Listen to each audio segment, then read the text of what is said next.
morto a 94 anni Don Armando Trevisiol, storico sacerdote degli ultimi e degli anziani. Era uno dei simboli di Mestre. Nel settembre scorso il presidente Mattarella lo aveva nominato ufficiale della Repubblica. Cordoglio in tutto il Veneto. L'addio a Don Armando venerdì alle 15 nella chiesa di Carpenedo, dove per tanti anni era stato parroco, una cerimonia che si prevede molto partecipata e che Antena 3 seguirà in diretta. Trattore si ribalta, tragedia in un vigneto a Paradissoligo nel Trevigiano, muore 75enne agricoltore in pensione, forse un malore all'origine del dramma, la figlia in lacrime ai nostri microfoni. Reddito di cittadinanza e alloggio popolare, ma aveva acquistato una BMW di grossa cilindrata, denunciata dalla finanza di Treviso la compagna di Ronny Levakovic, che un anno fa causò la morte di 2 donne proprio al volante di quella vettura. Abbiamo paura, le parole della compagna del 39enne che ha travolto e ucciso un 13enne a Negrara dopo la spedizione punitiva di un gruppo di persone che ha tentato di entrare in casa lanciando sassi. Condizioni raccapriccianti, blitz dei carabinieri forestali di Padova in un canile lager all'Arcella, 10 cuccioli e 7 cani adulti liberati dall'allevamento abusivo nello scantinato di un palazzo. La lotta all'evasione del granchio blu si combatte anche a tavola. Arrivano i primi menù a base del crostaceo americano che sta decimando l'ecosistema del nostro mare. Intitolato all'ex campionessa azzurra di tuffi Tania Cagnotto, il lungomare delle stelle 2023 a Jesolo, la soddisfazione della storica atleta, testimonial della campagna di sicurezza sul litorale. Tuffarsi è bellissimo, ma non fatelo dai pontili e da dove è pericoloso. Buonasera, ben ritrovati in diretta, edizione del Veneto dei telegiornali di Antena 3. Dunque partiamo dalla triste notizia che ha raggiunto il quartiere di Carpenedo e tutta Mestre questa mattina, la morte all'età di 94 anni di Don Armando Trevisiol, il prete degli ultimi e dei bisognosi, ma anche un visionario della carità capace di tante azioni concrete. Ha fatto di Mestre la sua casa e ha piantato la sua tenda, sempre al fianco dei più bisognosi, i fragili, gli anziani ai margini della città, quelli che nessuno considerava.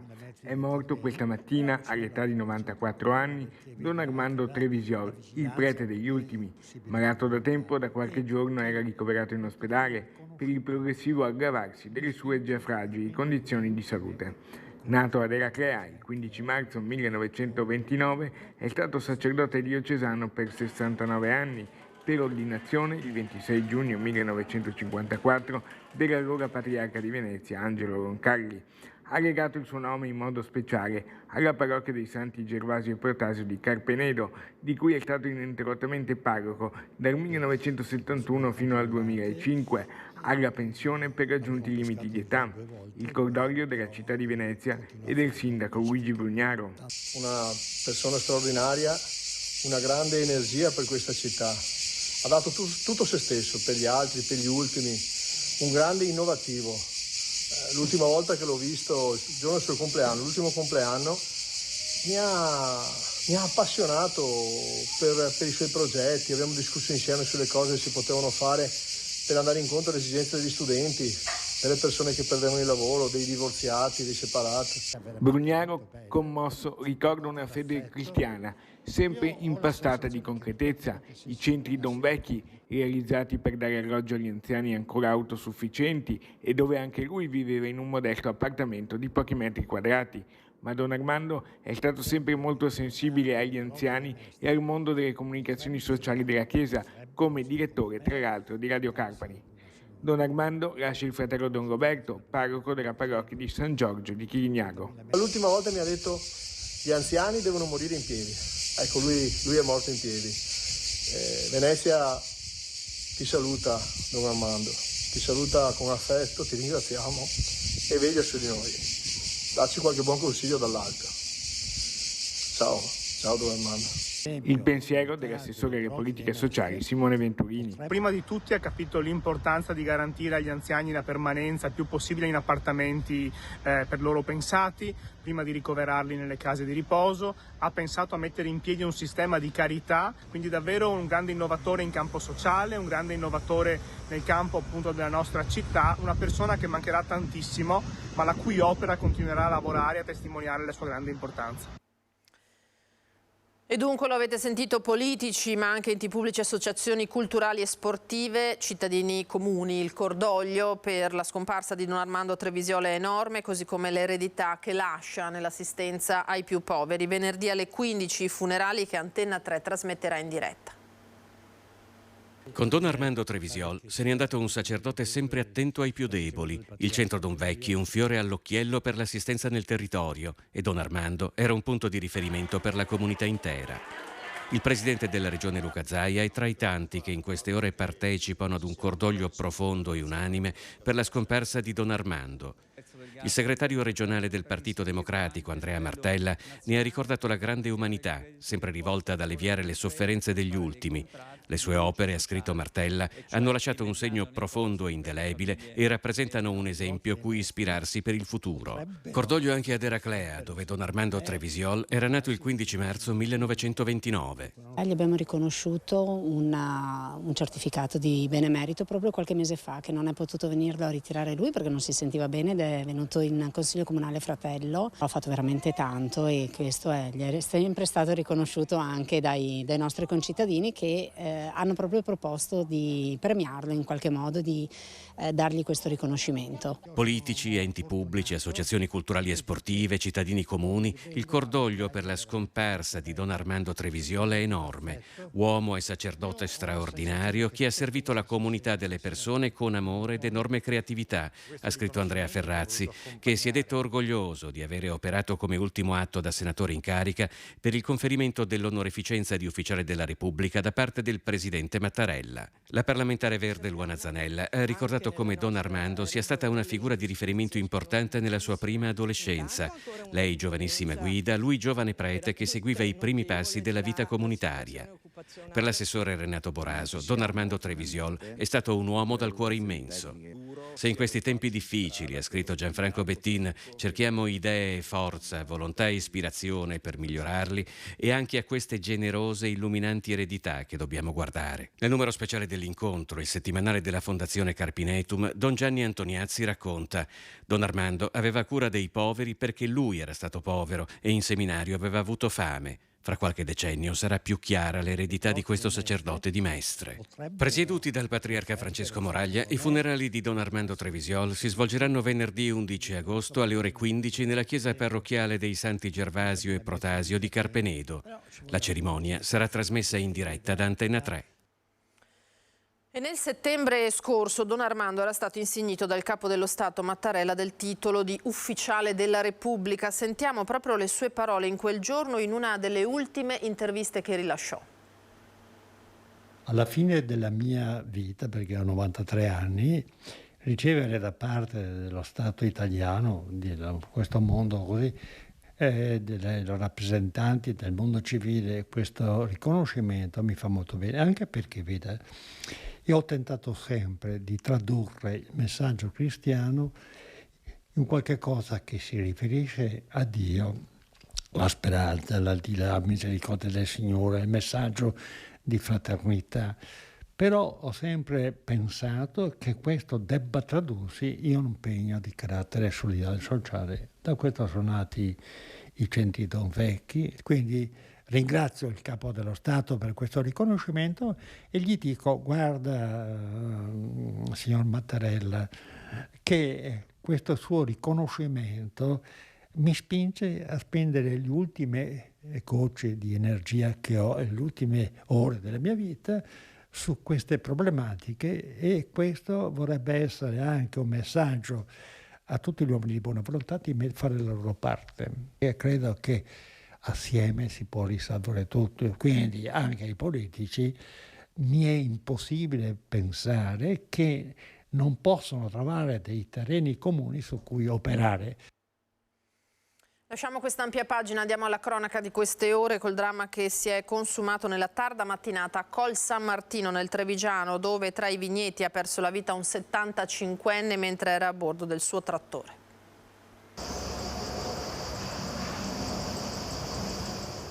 Stava scendendo a bordo del trattore dalla collina dove coltivava con passione il suo vigneto quando il mezzo si è ribaltato. Ha perso la vita così Vittorio Scarpel, 75 anni. Un malore, forse, all'origine della manovra che ha fatto ribaltare il mezzo.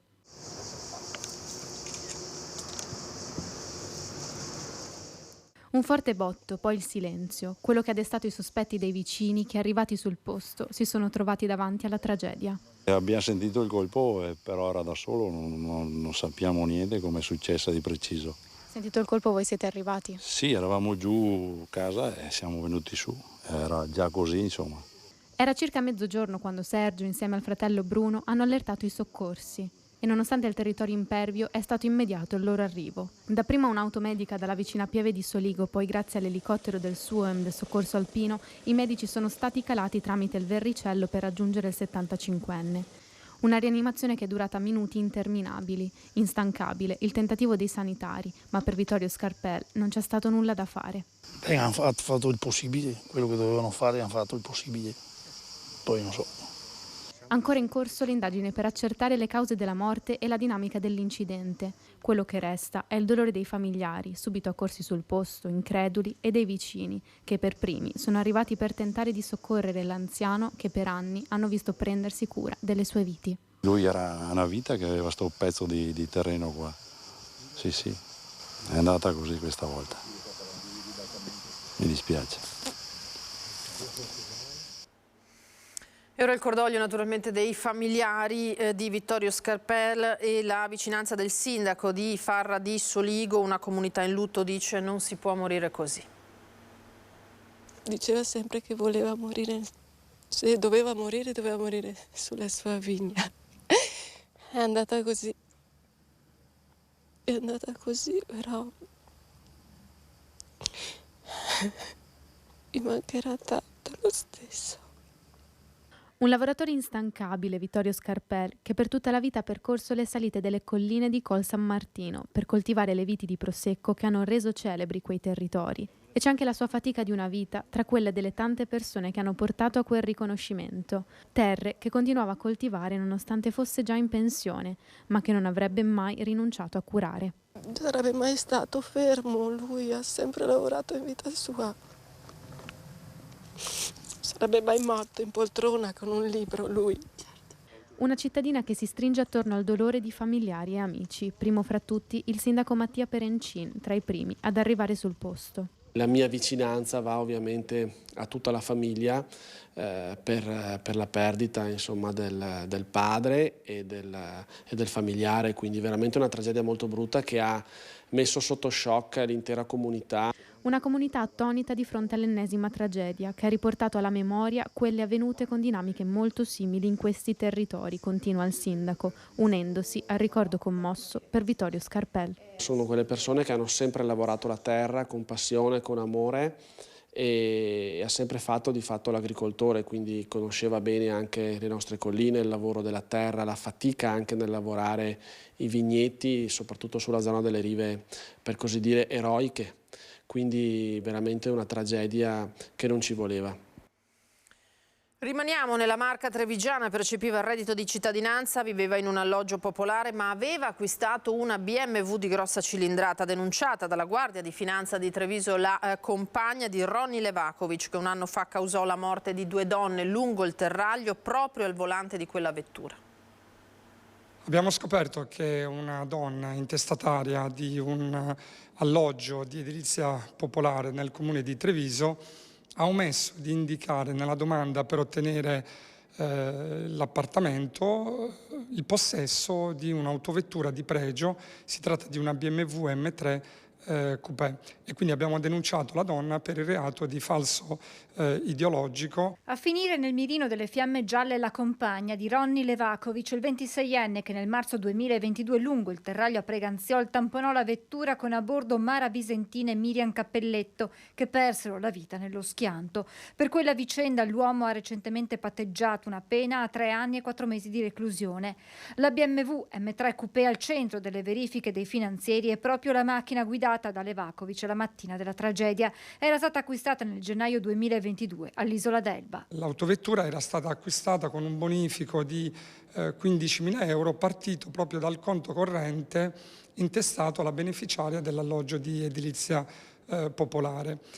Questo dato finanziario era incompatibile con il reddito di cittadinanza di cui beneficiava la stessa donna e quindi la persona è stata denunciata anche per il reato di indebita percezione del reddito di cittadinanza. Alla luce delle 2 denunce, il Tribunale di Treviso ha condannato la donna a 9 mesi di reclusione, pena sospesa e commutata in una multa di 20.250 euro. Parallelamente l'INPS di Treviso ha revocato l'erogazione del reddito di cittadinanza, chiedendo la restituzione delle somme indebitamente percepite, mentre il Comune di Treviso ha avviato il procedimento per riottenere l'abitazione. Le indagini delle Fiamme Gialle sono partite dopo le segnalazioni arrivate da Polizia Locale e ATER ad indicare l'importanza della collaborazione tra istituzioni, ma anche dei cittadini chiamati a segnalare eventuali situazioni sospette. In questa specifica indagine si è vista molto bene la collaborazione tra enti pubblici che dunque ha portato a scoprire questo caso. Abbiamo paura, anche la nostra vita è rovinata, sono le parole della compagna del 39enne che ha travolto e ucciso il 13enne a Negrar dopo la spedizione punitiva di una trentina di persone che hanno tentato di entrare in casa armati di sassi. Una trentina di persone hanno cercato di sfondare la porta e di aggredire il signor Begalli. Purtroppo è una situazione che fortunatamente non è degenerata, adesso credo abbia fatto denuncia e quindi staranno facendo le indagini sugli autori di questo tipo di spedizione punitiva. Sono arrivati armati di sassi, incappucciati, hanno urlato, minacciato, insultato e preso a calci e pugni la porta di Davide Begalli, il 39enne che lo scorso 31 luglio ha travolto ed ucciso il 13enne Chris Obengabon. L'uomo si trova agli arresti domiciliari a casa della compagna. Ragazzi di colore hanno raccontato alcuni testimoni. Ora i carabinieri hanno acquisito le immagini delle telecamere di videosorveglianza della palazzina che hanno ripreso l'aggressione per identificare i responsabili della spedizione punitiva, momenti di vero terrore. Certo, perché c'è anche un figlio minore che abita con loro, quindi la situazione non è sicuramente tranquillizzante. Si cerca ora una soluzione alternativa, un posto più sicuro, una struttura, anche se l'avvocato ci spiega in questo momento, in questo periodo, non è così facile. Certamente i carabinieri sono stati allertati, quindi intensificheranno i controlli anche per proteggere il signor Begalli. L'avvocato sta ancora valutando la possibilità di presentare istanza al Tribunale del riesame. Il 39enne continua intanto a ribadire la sua verità sulla tragedia. Ha sentito il colpo sull'autovettura ma non si era reso conto che potesse essere una persona piuttosto che un cartello stradale o qualche altro corpo inerte che ha colpito la macchina. Questa è la versione che ha reso e che ha ribadito sempre anche davanti ai giudici. A Negrar sono molte le iniziative per ricordare il 13enne, il suo sorriso, la voglia di vivere, la sua passione per il calcio. Anche la nostra vita è distrutta, ha detto fra le lacrime la compagna del 39enne. I funerali si svolgeranno sabato 12 alle 10 nella chiesa parrocchiale di Negrar. Si è tolto la vita nel carcere di Opera a Milano dopo 2 mesi di detenzione Italo Calvi, 56 anni, di Farra dal Pago, condannato in via definitiva a 5 anni e mezzo di reclusione per bancarotta fraudolenta per il crack della IC Group di Pieve dal Pago dichiarato nel 2010. Ha provocato sconcerto in Alpago la notizia della morte improvvisa di Italo Calvi, 56 anni. Nella notte fra domenica e lunedì l'uomo si è tolto la vita in una cella del carcere milanese di Opera, dove era detenuto da un paio di mesi per scontare una condanna di 5 anni e mezzo per reati fallimentari per bancarotta fraudolenta legata al fallimento della società IC Group di Pieve dal Pago, di cui era amministratore. Rifugiatosi in Germania, dove risiedeva da anni, Calvi si era costituito da poco alle autorità italiane, accettando così di scontare la pena confermata in via definitiva dalla Cassazione. Secondo indiscrezioni, Italo Calvi era malato e pare fosse in attesa di misure alternative. Il gesto estremo l'ha strappato alla vita e ai 2 figli che vivono in Alpago e che hanno appreso la notizia lunedì direttamente dalla struttura carceraria milanese. Nei confronti di Calvi e degli altri imputati per il crack della IC Group, contestazioni di distrazione di crediti per diversi milioni di euro vantati da fornitori di beni e servizi, un passivo di oltre 11 milioni di euro, l'evidenza della società di Pieve dal Pago al momento del fallimento nel 2010. Sul corpo di Italo Calvi la magistratura milanese ha disposto l'autopsia. Soltanto dopo gli accertamenti giudiziari la salma potrà essere restituita alla famiglia per la cerimonia funebre. Per il carcere di Opera si tratta del 42esimo suicidio in cella da inizio 2023. Ora ci spostiamo a Padova. Un lager per animali è stato scoperto dai carabinieri forestali all'Arcella. 10 cuccioli e 7 cani adulti sono stati liberati da un allevamento abusivo nello scantinato di un palazzo. 17 cani sequestrati, di cui 10 cuccioli con meno di 10 giorni d'età. L'operazione all'Arcella a Padova dei carabinieri del nucleo forestale insieme alla polizia locale cittadina e ai responsabili veterinari dell'ULSS 6 Euganea. I carabinieri sono entrati in un condominio di via Cabrini all'Arcella dopo la segnalazione dei residenti di forti e sgradevoli odori provenienti dalla cantina. Qui i militari dell'Arma hanno trovato un vero e proprio canile abusivo con animali di varie razze, tra le più alla moda American Bully, Barboncini Toy e Amstaff. I cani vivevano in condizioni igieniche raccapriccianti, in gabbie anguste, in locali bui e umidi.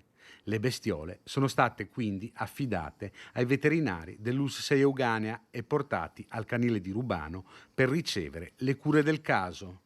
Al proprietario degli animali, un italiano di mezza età, è stato notificato un decreto di sequestro della struttura ed è stato indagato per detenzione di animali in condizioni incompatibili con la propria natura. Gli inquirenti ipotizzano che i cuccioli siano stati allevati per poi essere venduti a privati in un secondo momento. Ora parliamo di granchio blu, predatore che rischia di distruggere il nostro ecosistema, ma rappresenta anche un'opportunità gastronomica. La lotta, infatti, per il contenimento del crostaceo americano si è spostata sulle tavole. Il granchio ha solo un grande predatore, che è un granchio più grande di lui, o ce n'ha un altro, che si chiama uomo e che lo porta a tavola. Ecco, facciamo in modo che il predatore uomo abbia la meglio sul predatore granchio. Presidente della 9ª Commissione permanente del Senato, che si occupa tra l'altro di produzione agroalimentare, il parlamentare veneto Luca De Carlo lo dice chiaramente: la lotta all'invasione del granchio blu si combatte anche a tavola. Ed ecco i primi menù a base del crostaceo, originario delle coste atlantiche americane, killer cattivo in acqua ma buonissimo in cucina. Il prodotto è un prodotto eccezionale, un prodotto molto buono. E qui abbiamo fatto in varie soluzioni, abbiamo fatto un antipasto, abbiamo fatto il granchio blu alla veneziana, quindi bollito, spolpato, tolto dalla polpa e condita semplicemente con dell'olio, prezzemolo e sale e pepe. Poi abbiamo proposto dei spaghettoni fatti a mano, fatti in casa, e come secondo piatto abbiamo proposto il granchio rosmarino, semplicemente anche questo bollito, spezzato e poi saltato in padella con olio, aglio e rosmarino. Coldiretti è in prima linea nella controffensiva per limitare il granchio blu, prelibatezza gastronomica ma anche aggressivo predatore in grado di sconvolgere l'equilibrio dell'intero ecosistema. Sta causando enormi problemi in quanto sta danneggiando un'intera filiera economica, soprattutto di coloro che fanno allevamento di molluschi, di cozze, di vongole, di ostriche, ma sta aggredendo anche purtroppo la fauna ittica e marittima a 360 gradi in quanto è una specie assolutamente invasiva e colonizzante, danneggiando un'intera filiera che sul nostro territorio ha ricadute per decine e decine di milioni di euro. La raccomandazione è di pescarlo il più possibile con una raccolta massiva che ne abbatta la popolazione. A questo scopo il governo ha stanziato 2.900.000 euro. Innanzitutto per dare ai pescatori la possibilità di smaltire ad un prezzo calmierato, cioè 0,15 è l'accordo che si è raggiunto al chilo e quindi consentirà di pesce raccolto di avere anche un introito per il loro smaltimento. Lo smaltimento è a tavola. Nelle zone d'origine il granchio blu è considerato un'eccellenza. È un alimento sano, dal valore nutrizionale importantissimo e che può veramente anche con il contenuto prezzo da una parte risolvere un problema e dall'altra far felici delle famiglie. Da Eraclea a Jesolo un nuovo tratto del lungomare delle stelle tra quelli che portano i nomi di Federica Pellegrini e Katia Ricciarelli, intitolato all'ex tuffatrice altoatesina Tania Cagnotto. Questa sera alle 21 in Piazza Mazzini la celebrazione dell'evento con la scopertura della targa e l'ormai tradizionale calco delle mani, un anticipo per la stampa però nel pomeriggio insieme ai contenuti della campagna contro i pericolosi tuffi dai pontili di cui Cagnotto è diventata testimonial. 1, 2, 3. Grazie. È una bella emozione leggere il proprio nome e adesso appunto quando ci tornerò passerò sicuramente qua al lungomare Tania Cagnotto e fa proprio un bel effetto e sono emozionata e onorata di ricevere questa assegnazione. Un nome che abbiamo fortemente voluto, un nome legato allo sport, un nome giovane, un nome dinamico, vincente come vorremmo fosse Jesolo, quindi Tania Cagnotto, un ottimo esempio tra l'altro per i giovani. Vorremmo anche condividere un messaggio con loro che da un lato è quello che nella vita si possono raggiungere grandi obiettivi impegnandosi con sacrifici, con impegno, e dall'altro lato anche un messaggio sociale legato al divieto di tuffi dai pontili e chi può meglio dirlo di una tuffatrice. Quindi oggi siamo molto felici di accogliere Tania Cagnotto nella nostra città. Tuffarsi è bellissimo, sicuramente molto divertente, però fatto dai pontili o in altre situazioni può essere anche molto pericoloso e può finire male, quindi non bisogna assolutamente buttarsi dai pontili o dove non si sa quant'è alta e fonda l'acqua. Questa allora la testimonianza di Tania Cagnotto, ora l'ultimo servizio. Grazie per essere stati con noi, tra poco le previsioni del tempo, a seguire l'edizione di Venezia. Arrivederci.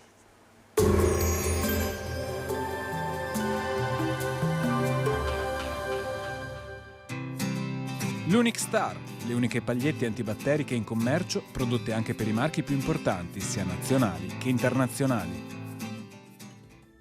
Benvenuti al meteo.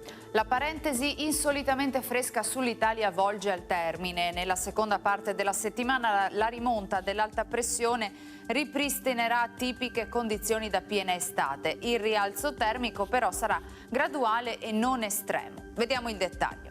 Sul Veneto la grafica di giovedì 10 agosto evidenzia una situazione contraddistinta da generali condizioni di bel tempo, con il cielo che si presenterà sereno o al massimo poco nuvoloso.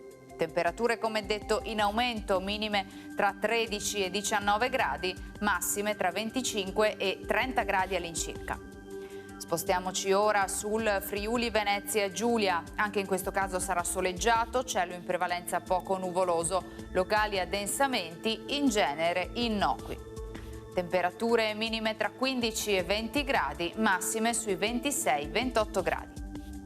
Infine diamo uno sguardo alla situazione del Trentino Alto Adige, dove dominerà il sole, salvo la presenza di addensamenti a nord con isolati piovaschi associati.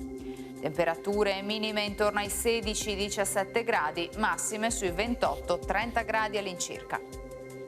Dal meteo per ora è tutto, grazie per l'attenzione, arrivederci.